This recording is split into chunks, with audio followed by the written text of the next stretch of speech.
তামিলনাড়ুর নতুন মুখ্যমন্ত্রী হিসেবে শপথ নিলেন থালাপতি বিজয়। আর সেই ঐতিহাসিক মুহূর্তেই নজর কাড়লেন অভিনেত্রী তৃষা কৃষ্ণান। নীল শাড়িতে শপথ গ্রহণ অনুষ্ঠানে তৃষার উপস্থিতি, বিজয়ের পরিবারের সঙ্গে তার কথোপকথন, আর তারপর থেকেই সমাজ মাধ্যম জুড়ে একটাই প্রশ্ন, এটা কি শুধুই বন্ধুত্ব?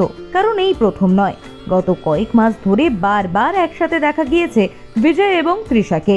একসাথে মন্দিরে গেছেন, প্রাইভেট পার্টিতে গেছেন, এমনকি বিদেশ ভ্রমণ যাওয়ার গুঞ্জনও রয়েছে একসাথে।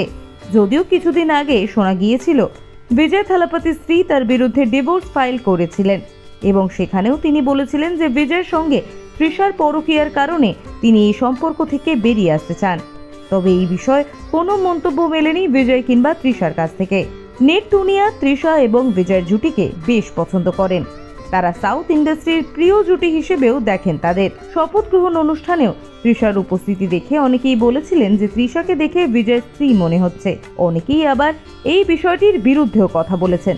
অনেকের দাবি যে এত বছরের বৈবাহিক সম্পর্কের পরেও এই ধরনের একটি সম্পর্ককে কিভাবে নর্মালাইজ করতে পারেন মানুষ। বিজয়ের জীবনের এত বড় একটি সাফল্যেও উপস্থিত ছিলেন না তার স্ত্রী কিংবা সন্তান। তবে এবার মুখ্যমন্ত্রী হওয়ার পর কি আদৌ এই প্রেমের গুঞ্জন থেকে ধোঁয়াশা সরবে? আবার কি একসাথে জুটি বাঁধতে দেখা যাবে তাদের সিনেমার পর্দায়? এই ধরনের একাধিক প্রশ্ন ঘুরছে অনুরাগীদের মনে।